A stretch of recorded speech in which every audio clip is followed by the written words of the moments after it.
Hey guys, in this video I'm going to review the movie My Neighbor Totoro, and I've never reviewed a video on this account before, and I don't really plan on doing that in the future anytime soon, but I haven't really reviewed any games in a while, mainly because there haven't been too many games that have really grabbed me lately, to be honest. I mean, there have been some good games, for sure, particularly on the handheld, but, nothing really worthy of, reviewing in my opinion. Of course, as you may know, I review very selectively. Uh, though I may end up reviewing New Super Mario Bros. U, which I've slowly been playing through for the past like 6 months. So yeah, maybe look out for that in the future. Maybe. So yeah, let's get to it. Obviously, this is a Studio Ghibli movie. Um, in case you don't know, they've made movies such as Spirited Away, Kiki's Delivery Service, Princess Mononoke, Ponyo, a lot of other stuff. They're considered the Disney of Japan, which isn't too far from the truth in terms of popularity. And so yeah, this is I guess you can consider it an anime movie, meaning Japanese animation. I don't know why I have to explain that, but yeah, sort of my history with anime. I'm actually not a big anime fan. Um, I've watched some in the past. Obviously, grew up with some of them like Pokemon and that sort of thing. But I never like considered myself like a quote unquote anime fan.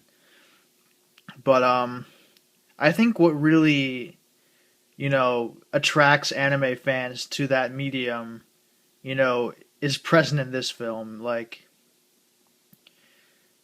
it provides perspective that Western media simply doesn't. It touches on subjects that for whatever reason Western storytellers, especially in film, just don't touch on. Like in this case, like nostalgia or like childhood, wonder and stuff like that. I just think that at least back in the day, I wouldn't say so now, but anime was like it was so fresh in an era when in the 90s all American animation had a lineage that came from either Looney Tunes or The Simpsons, which was like so it was basically either like a kiddie sort of slapstick cartoon or you know a subversive like somewhat adult edgy cartoon with like there's no in between, and there was no like there wasn't a focus on like characters and emotion and stuff like that. Mainly, it was mainly just like humorous. But when anime sort of the anime boom came in the mid '90s, and which lasted throughout the I'd say the mid 2000s, it was like a big revelation for a lot of people who it was just special back then, and I just feel like the anime industry has since then, kind of crawled up its own ass and died. It just so like the creators are so laser focused on anime fans, like pleasing that crowd and like the otaku slash lolly bullshit fan base, instead of just focusing on attracting people who are just into entertainment in general, like people like me, who don't consider themselves anime fans, but are fans of good entertainment in general, and during the 90s and maybe the late 80s and early 2000s, anime was considered a good form of entertainment for the general audience. But anyway, that aside, so let's get on to the actual movie, shall we? That'd make a lot of sense. So yeah, just quickly touching on the cover. It's obviously from one of the scenes, one of the notable scenes from the movie where the two main girls stand next to Totoro while they're waiting for their dad to get off the bus. It's actually not as good as the Japanese cover. I don't want to be that guy, but yeah, it isn't. The Japanese cover is kind of like this minimalist, really cool. It's hard to explain, but you should probably Google it. It's a really nice cover. It actually fits in with the with all the other Studio Ghibli movies on Blu-ray in Japan. It's really nice. This isn't bad actually, but yeah. Sorry, that's a very minor thing to talk about, but I like to be thorough in these reviews, in case you hadn't noticed. Feature-wise, it's actually pretty light in that regard. I didn't have the DVD version, but I believe this only has the features that were in that DVD version, which consists of a few short making of clips with like the creator and has some of the Japanese trailers that were shown at the time of release, which I believe was 1988. The movie actually didn't come out here until 1996 or something. I don't quote me on that, but it didn't come here until much later. And unlike most movies that are distributed by Disney, of course this isn't made by Disney. It's just Disney has the distribution rights in the U.S. for all Studio Ghibli movies except for Grave of the Fireflies, um, which is a good movie too, by the way. And but yeah, this doesn't have a digital version attached to it like most other Disney Blu-rays. I think that's just because some of the big Japanese companies are very stingy when it comes to releasing digital versions of their products, be it games, movies, music, and stuff like that. So I guess that's why. That's just speculation, though. In terms of the picture quality, it's actually really good. Um, from what I've read, Disney tried to get them to update the animation a little bit to sort of modernize it, since it is like a 25-year-old film, and the creator actually refused and wanted to just be more authentic to the original, just like touched up, so it looks nice in 1080p and stuff like that, and, which I think works really well. It looks beautiful in still, but but some of the animation still doesn't hold up that well these days. I mean, for the most part, it does, but like for example, the beginning, like when they're driving to their new house, it pretty much looks like a slideshow in terms of frame rate. But it's easy to overlook that stuff. That's not a big deal. It's not like a video game where it's like, oh yeah, we'll dock you 2 points because the frame rate is whatever. So whatever, it's fine. So let's get on to the movie itself. I don't want to spoil it in case for whatever reason you haven't watched it. I don't know why you'd sort of look at this video before watching it, but I'll look out for you guys and not spoil it. I'll just give you the sort of back of the box description, which I wrote myself, or not wrote, but I didn't read the back of the box. So anyway, it's basically about a father and two of his daughters who move to a small village. Their mother's sick in the hospital, though it's not really clear what she's sick of, but it seems somewhat serious, based on what happens later. And it's a very quaint, village where like there's no hint of modern technology, like television or even electricity. And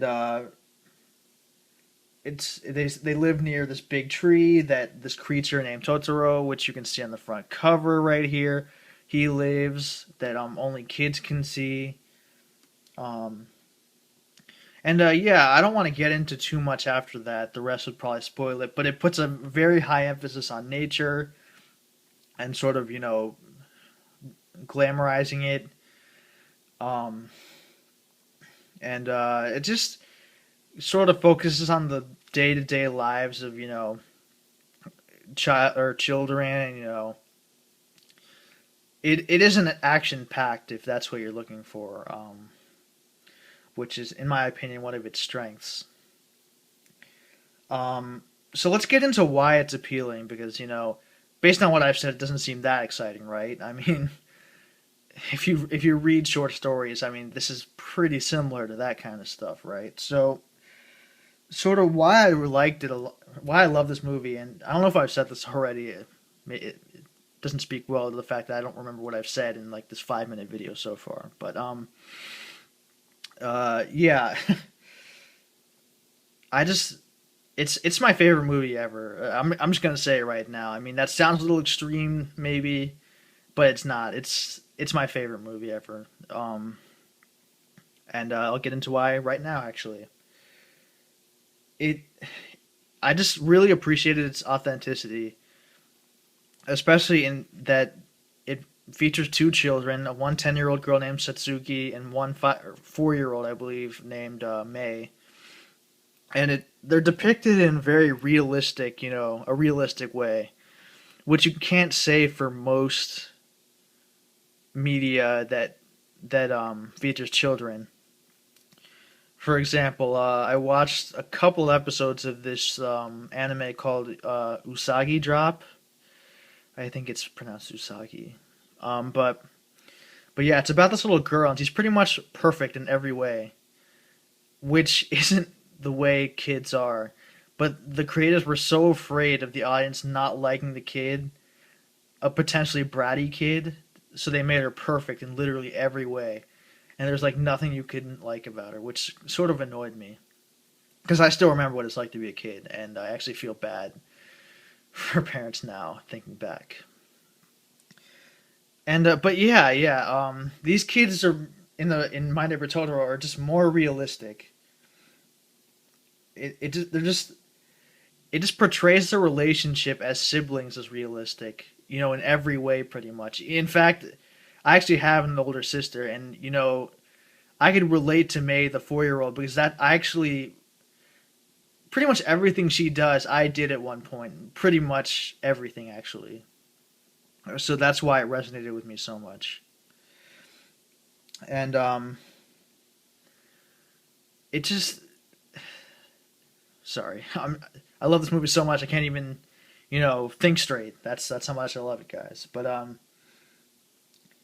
yeah, I remember there's the movie The Dark Knight, the Batman movie, a movie I really love. The part where it's revealed that Jim Gordon isn't dead, and he goes back to his family, and then he walks into his son's room, who's like 8 years old or something, and he was presumed dead. And instead of the kid like jumping for joy at the sight of his dad, like any kid would, he just quietly whispers something to the effect of, "Did Batman save you?" It's like, what? Like, wouldn't you jump for joy? Wouldn't you be happy that your dad came back? I just don't like unrealistic depictions of kids in media. I just don't. Sorry, I just had to give that example because that really stuck out to me. An otherwise great movie, but yeah, it's like when Satsuki cries near the end of the movie, it looks ugly, and you know what? That's how it should be because crying looks ugly. And I just feel like kid or movies just always try to like whitewash these feelings to make things look pleasant, especially on women. They don't want to make women look, non-appealing, or girls or women or whatever. It just or like hurt, which I really appreciated in this. Like I said, I just really appreciate authenticity. And I don't know, the fact that it just focuses on these mundane, everyday things, and it just makes every single action in the movie more meaningful, and just everything has a great impact in the movie. And I just think every scene is there for a reason, and it's just very effective. And also another thing is that it doesn't focus on conflict. It doesn't feature these emotional triggers that pretty much every other movie has to sort of evoke, a reaction from the audience. Stuff like dying, nobody dies in the movie. There's no, like cheating, like a boyfriend cheating on a girlfriend or vice versa. There's no betrayal. There's no lying. There's no stealing. There's no like these things that most stories are built on to sort of make you feel for the character. This doesn't do that, and that makes it all the more impressive to me that it can be so emotional and so, great without those, tropes that most movies have. Um, it's also very nostalgic. It touches on the joys of being a kid. It glorifies nature without being pretentious. Which if you follow the literature scene like I sort of do, I'm sort of like a self-hating literary guy. they really fetishize nature and sort of demonize modern technology as something that stifles creativity and imagination. Literature, I'm talking about. For the most part, anyway, and it just really rubs me the wrong way. Like the mindset of many of these people, you sort of see this line, in a lot of like quoted often by these literary types, myself not included. But it's just sort of like, "Oh, I don't envy those who don't wish to spend 6 months in a wood cabin alone." It's just like, no, yeah, sorry, no. Um, I just don't really appreciate that attitude for whatever reason. It just strikes me as very elitist in a misguided way. Which is funny because sorry, I'm about to get on a tangent, but hey, it's my video, so bear with me. I just don't feel like literature touches or has adapted to sort of the way we live now. Sort of if you read short stories like I do, like contemporary ones, you don't really see characters, using their phones, let alone a smartphone or like computers or stuff like that. It's just like you're totally ignoring like the way most people, interact with the world now, which is irresponsible in my opinion. And the common thing is, oh well, that stuff is so boring and mundane, so that's why we don't write about it. It's like, well, before 1990, people thought that watching TV was a boring thing to depict until The Simpsons did it, and actually made it very entertaining to see the characters on the show watching TV. If you put your mind to it, you can do a lot of things, guys. So yeah, write better stories. Sorry, let's get back to the the movie review segment. But yeah, it's a very nostalgic movie. It's actually something that Western movies don't touch on that often. I know Toy Story does, and also that's very inspired by this film. In fact, there's a Totoro doll in Toy Story 3, which is really cool, and in my opinion, the best part of that otherwise kind of blah movie. Uh, my short summary is that it ripped off Toy Story 2 completely. It's kind of a rehash, but anyway, sorry, this is full of tangents. This review. But yeah, the Japanese they actually do focus on nostalgia quite a bit. In pretty much all forms of media, including video games. Actually, there's a lot of games that focus on nostalgia and like charm and stuff like that. It's like the Mother series or Earthbound. In case you don't know what that is, it's the series that Ness came from Smash Brothers.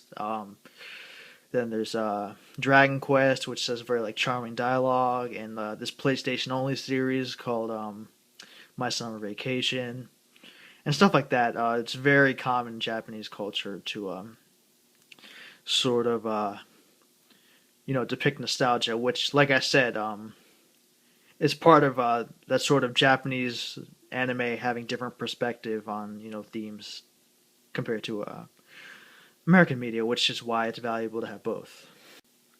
So yeah, one thing that I should have mentioned earlier in the review actually is that it features multiple language options. I can only speak to the English and Japanese versions. I don't speak French and what have you. But yeah, I actually watched this film through the Japanese original version.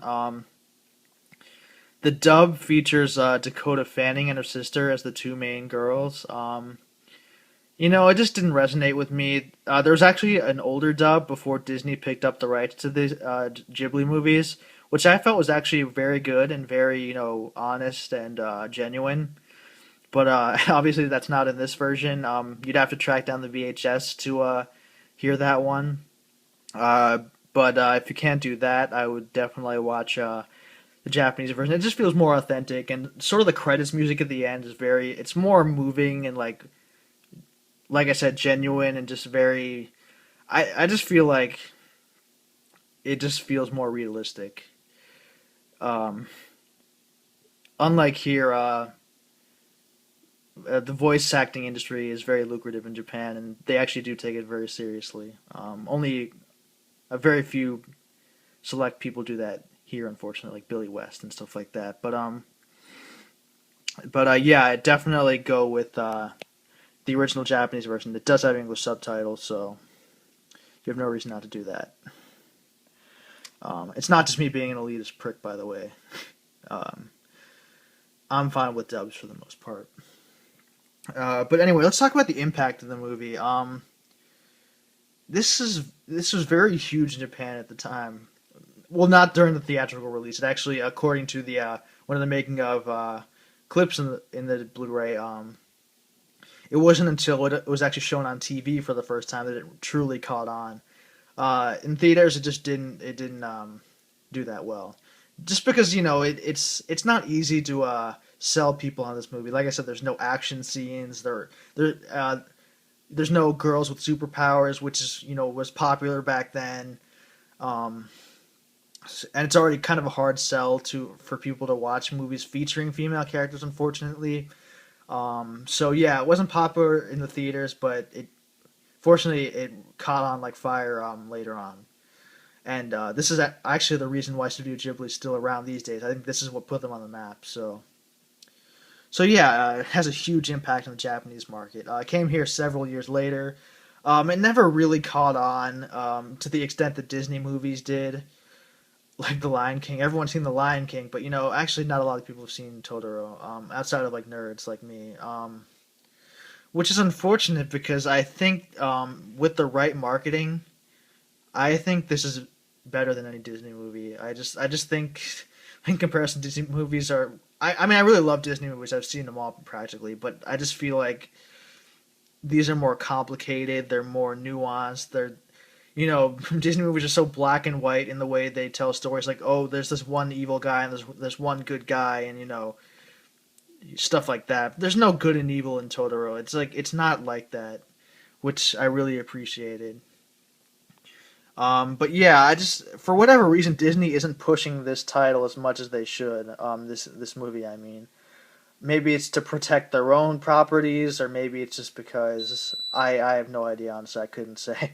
I'm not like a business person, nor should I be. But no, it deserves to be mentioned in the same way as The Lion King is here. It's just like an all-time great movie. I haven't met anyone who hasn't liked this movie ever. It's so inviting and humble. It's like you would think it's so pretentious based on the summary I kind of said. It's like, oh, it's so boring and mundane. It's like, in my opinion, that's what Wall-E was. It was kind of boring. I mean, I know it'll be controversial for me to say that here because I know a lot of people love that movie. I just thought it was just so boring and plotting for the first 50 minutes. It was like, hey, look how good our animation is, guys. And it's like, it just didn't have that much substance to me. It was technically impressive from like an animation standpoint, but this isn't the Wall-E review, so I'm not gonna get into it anymore. But yeah, I just think this just does everything it tries to do so well, and I'm so glad it got made because it almost didn't. If you watch the making of movie, there's a lot of good things. It's kind of the story of a lot of great franchises or movies or whatever. They almost didn't get made, like Pokemon or The Simpsons. They were so radical at the time that it was hard to convince people to let them make what they wanted to make because they were so different from everything else that was out at the time. And this is no different. So but yeah, thanks for watching. I think that's it. Like I said, I didn't want to talk too much about the movie. I think people should go into the movie blind because I think it's that good of a movie. So yeah, like I said, I probably won't review that many movies in the future, but I hope you like this video. See you later.